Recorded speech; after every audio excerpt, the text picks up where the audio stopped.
morning, everyone. So this is Eden Tura. So our topic for today is all about the appropriateness and alignment of assessment methods to learning outcomes, chapter 3. So before I will going to tackle about the main point of this discussion, I want you to answer the question, the three questions, which is why are you assessing and what do you want to assess, and the last one is how are you going to assess, 'di ba? Kasi if you are going to assess, kailangan mong malaman kung ano yung point or ano yung goal mo, kung ano yung gusto mong marating or kung ano yung gusto mong ibigay sa students as a teacher, 'di ba? So, kasi yung assessment, hindi yun basta-bastang binibigay kasi meron siyang right step or strategy para ma-come up mo yung gusto mong answer or gusto mong magiging result. Kasi just like gusto mong maka-communicate yung students fluently sa English, pero you are assessing him or her through essay writing. So, do you think na matutulungan mo yung students verbally? 'Di ba hindi? Hindi mo mapiplease yung students mo na maka-talk in English fluently. Kasi yung pagtuturo mo or yung assessment na ginawa mo ay through writing. Okay? So, I hope you get my point. But before I will going to tackle about what our topic or why are we assessing, so I want you to learn about the taxonomy first. Taxonomy has three learning domains. It is the cognitive, affective, and the psychomotor. So, from the word cognitive, it is about thinking, and the psychomotor is the physical and affective. Okay, so the cognitive domain has four domain. It is the knowledge or remembering. Next is the comprehension. Comprehension entails synthesis and representation. And the three is analysis. It is the process of matching, classifying, error analysis, generalizing, and specifying. And the last one is knowledge utilization. Comprises decision making, problem solving, experimental, inquiry, and investigation. Okay, so summary lang po yun. Kasi hindi po yun yung main ng topic natin about assessment. And so now, let's talk about the main point of this chapter 3. So number 1 is selected response format. So what is selected response format?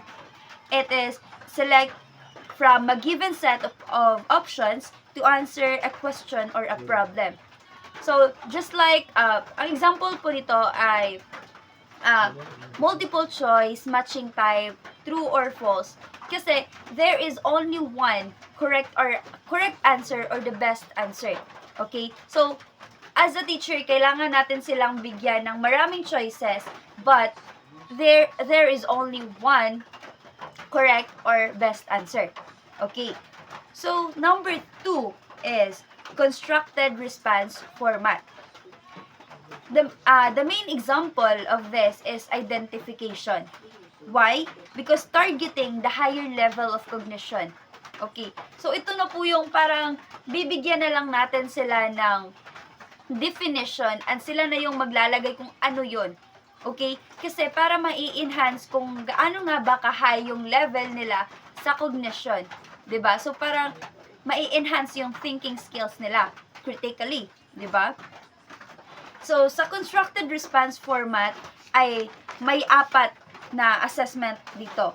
It is the brief constructed response items, performance assessment, essay assessment, and oral questioning. So, what is brief constructed response items? The example of this is fill in the blank. Okay? So, require short answer from the students. So, only short answer, pero kailangan mong i-think critically or kailangan i-enhance mo yung thinking skills mo para malaman or para kaya mong identify kung ano yung kulang sa blank. Okay? And next is performance assessment. Requires students to perform a task rather than select from a given set of options. Task performance or authentic assessment. So, dito na yung performance assessment. Kailangan natin tong i-enhance kung paano nila i-put yung sarili nila into that situation. Like reporting, role play, debate, or marami pang iba.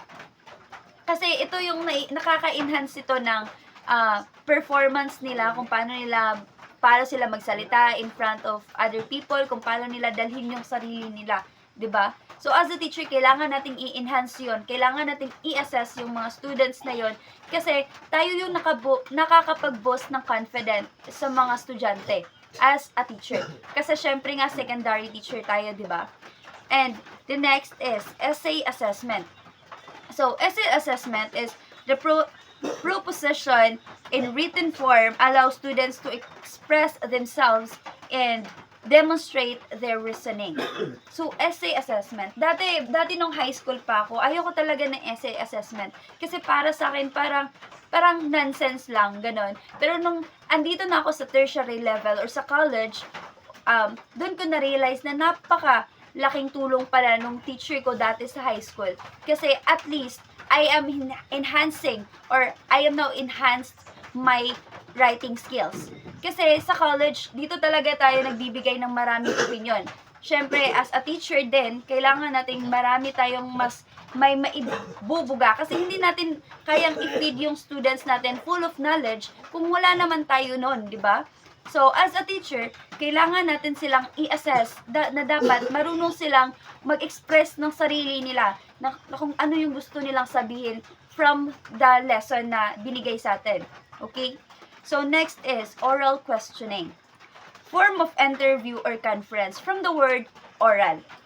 So, dito rin natin mai-enhance kung paano nila sagutin yung mga tanong natin, kung paano nila sasagutin yung binabato natin sa kanila ng mga questions. Kasi hindi pwedeng tahimik lang sila until mag-graduate sila, kasi paano nila sasabihin yung mga gusto nila kung wala sila nun.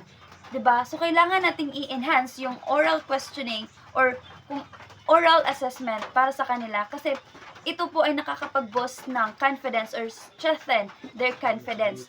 'Di ba? And the number 3 assessment is the teacher observation. So what is the teacher observation?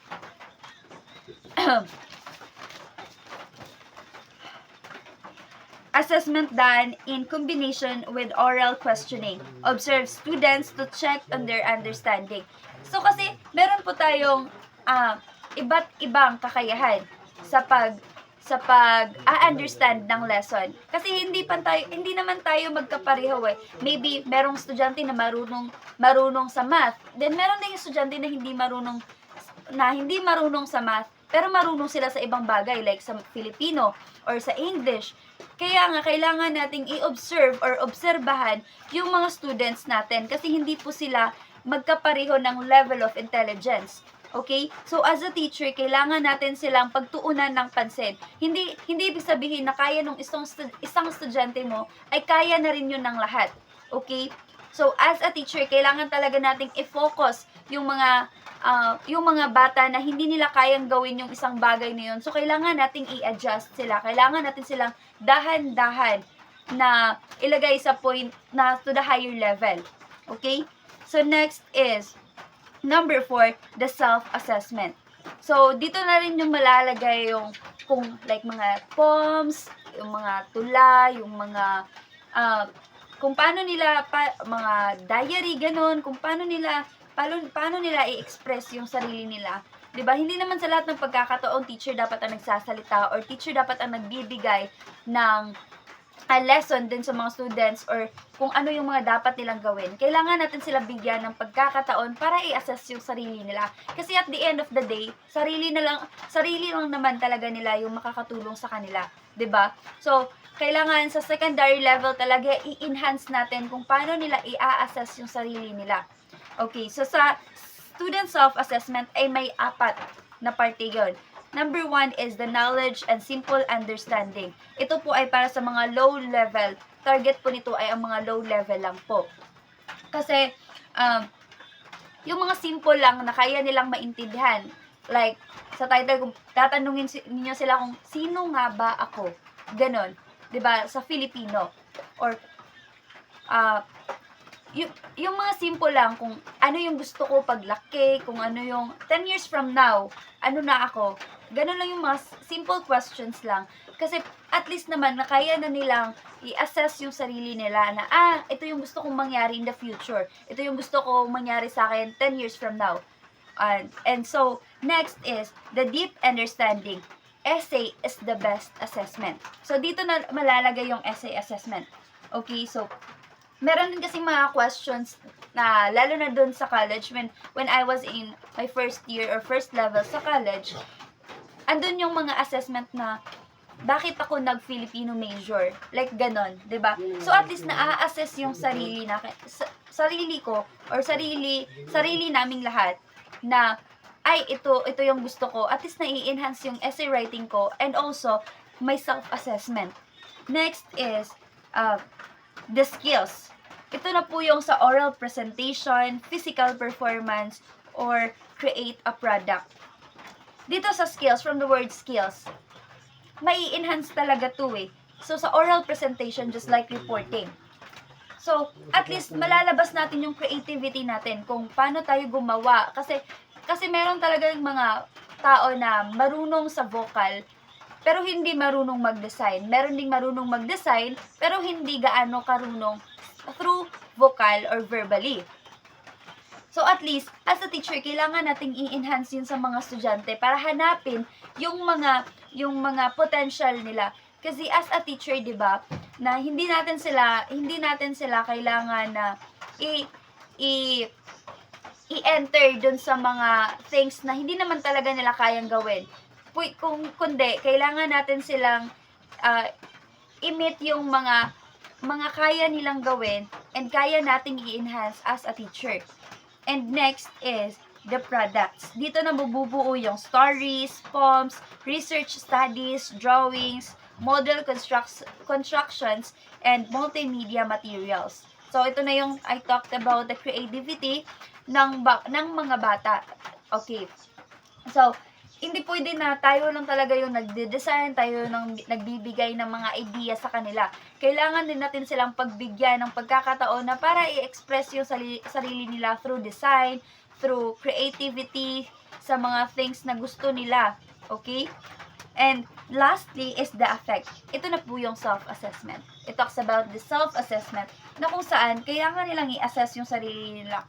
It is about the self-reflection, yan kung ano yung mga gusto nila sa buhay nila, kung ano yung mga goals nila in life.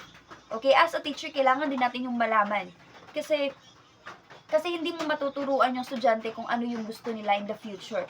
Pero pwede kang mag-inspire ng mga kabataan, ng mga estudyante, kung ano yung kailangan or ano yung tamang gawin nila in the future. So, that would be all. So, and I hope na may na-learn kayo tungkol sa chapter 3 and about the appropriateness and alignment of assessment methods to learning outcomes. Maraming salamat po. This is Eden Tora again, the reporter number 3.